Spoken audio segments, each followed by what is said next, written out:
Yoho, apa kabar kalian semua? Semoga kalian baik-baik saja di sana ya. Oke, sebelum kita masuk ke videonya, alangkah baiknya nih jika kalian bantu channel ini dengan cara klik tombol subscribe dan aktifkan loncengnya ya, supaya kalian gak ketinggalan cerita berikutnya.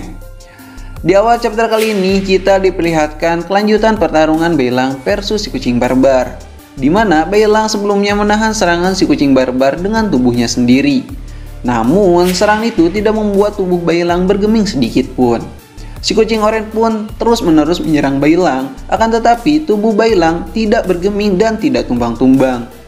"Jangan bercanda," ucap si kucing oranye. "Kenapa kau tidak tumbang-tumbang, serigala sialan?"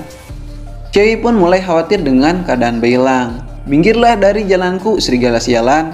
Tapi mau bagaimanapun, Beilang tetap saja tidak bergeming di sana. Kenapa bisa seperti ini? Semua orang keheranan. Beilang pun tak tahu apa yang terjadi pada dirinya. Tetapi satu hal yang dia yakini, dia hanya ingin melindungi Xiaoyi. Beilang pun berkata, "Datanglah Hiu, apa cuma ini doang kekuatanmu?" Hiu pun kebingungan dengan kekuatan Beilang ini.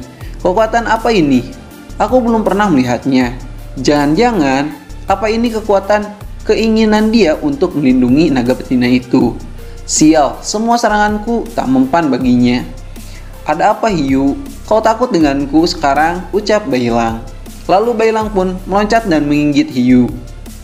Gigitan Beilang ini membuat Hiu berteriak kesakitan.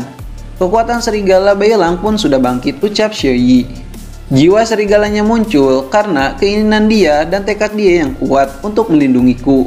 Kekuatan serigala ini memiliki kekuatan generasi yang cepat, sehingga serangan seperti apapun akan cepat sembuh. Beilang yang mulai marah berkata, "Aku akan membunuhmu, kucing oranye barbar." Namun Xiaoyi pun berteriak, "Berhenti Beilang, sudahlah cukup. Dia sudah kalah. Dia tidak akan menyakitiku lagi. Kau sudah melampauinya. Jangan membunuhnya Beilang. Jadilah serigala yang baik yang selalu melindungiku Beilang. Jika kau membunuhnya, itu artinya ini adalah akhir dari dirimu dan juga perjalanan kita," ucap Xiaoyi. Kucing oranye itu pun berkata sambil menahan rasa sakitnya, Apa-apaan ini? Serigala baik. Aku baru pertama kali mendengarnya. Meski aku sudah kalah, tapi itu hukuman rimba. Makanlah aku Beilang," ucap kucing oranye itu. "Aku sudah kalah darimu, atau kau bisa membunuhku dan membalas dendam atas kematian King Er padaku." Lalu si kucing oranye pun tiba-tiba tak sadarkan diri di sana.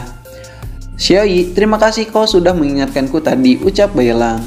"Kalau tidak, aku akan menghabisinya." Di saat kucing oranye itu tak sadarkan diri, Xiaoyi meminta pisau Beilang untuk mengobati si kucing oranye itu. Beilang pun kebingungan dengan apa yang dilakukan Xiaoyi. Xiaoyi berkata kalau dulu dirinya waktu kecil pernah bertemu dengan macan ini.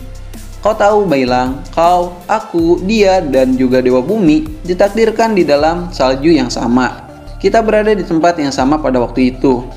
Lalu tiba-tiba kucing oranye itu pun bangun dari pingsannya. Xiaoyi pun menyapanya dan berkata, "Bagaimana? Kau telah bangun dari kematianmu? Kau bisa sembuh karena aku loh," ucap Xiaoyi. Kenapa kau tidak langsung membunuhku begitu saja?" ucap si kucing oranye. "Aku akan memberimu kesempatan untuk berubah. Kau dan Beilang akan melindungiku dalam perjalanan ke barat," ucap Xiaoyi. Ada apa ini di dalam hati si kucing oranye? Lagi dan lagi, apa ini dengan perasaan ini? Kenapa aku merasakan kalau dia adalah ibuku? Sial, ucap si kucing oranye. Wanita ini pasti adalah orang yang sangatlah kuat. Lalu mereka bertiga pun melanjutkan perjalanan dengan si kucing oranye diikat di belakang mereka. Wah, apa sebenarnya nasib si kucing oranye ini? "Apa kau yakin pada dia Xiaoyi?" ucap Beilang. "Dia akan berubah kok, percaya padaku, dan dia akan mengikuti perkataanku." "Baiklah," ucap Beilang. "Berapa lama lagi kita akan keluar dari hutan ini?" ucap Xiaoyi. "Sekitar 2 atau 3 hari lagi. Di balik hutan ini ada kota kuno yang sangat mengerikan dan berbahaya," ucap si kucing barbar. Tiba-tiba scene pun berpindah kepada sang kucing yang berada di suatu tempat, di mana di tempat itu sang kucing sedang bertapa dan melakukan suatu hal. "Akhirnya setelah sekian lama aku bisa menghubunginya," ucap sang kucing. Ternyata sang kucing melakukan hal itu tadi guna untuk bisa menghubungi teman lamanya di dunia bawah. "Sudah lama aku tidak kesini," ucap sang kucing. Tantang Zhang dan Ause bisa saja muncul dari tempat yang tak terduga. Karena tempat ini begitu luas, sebaiknya aku menanyakan tentang beginian ke administrator di tempat ini. Lalu sang kucing pun bertemu dengan Raja Dunia Bawah. Raja Dunia Bawah pun bertanya, apakah kau itu sang kucing? Apa kau teman lamaku, sang kucing? Lalu tiba-tiba Sin pun berpindah kepada Cupatkai. Yang ternyata Cupatkai ini dia berbohong kepada Bailang untuk mencari daging di hutan. Padahal dia sendiri sudah bisa kabur dari hutan itu sendirian. Lalu Sin pun memperlihatkan Cupatkai yang datang ke suatu pendesaan. Dan Patkai di dalam hatinya berkata, Patkai meminta maaf pada Bailang dan juga Xiaoyi karena dirinya tak sanggup jika berjalan tanpa Sun Wukong ataupun Tan Tanzang. Karena selama ada mereka, beban besar itu pun dipikul oleh mereka. Jika tidak ada mereka dan aku memikulnya, itu akan sangatlah berat. Apalagi dengan umurku yang sudah tua. Kuharap kalian bisa mengerti dan memaafkan diriku, ucap si Cupatkai.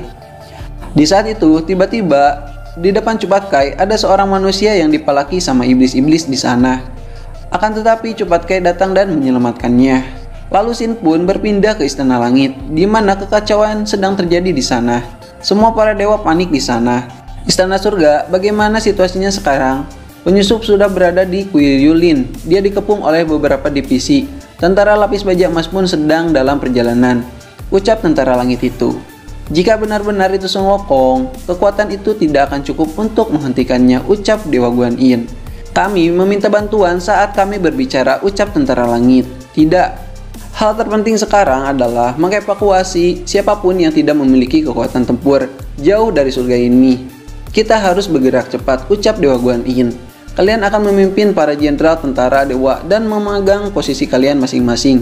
Dan chapter kali ini pun berakhir di sini. Oke, mungkin itu aja teman-teman untuk chapter kali ini. Terima kasih sudah nonton channel ini. Sampai jumpa di next video. Bye-bye.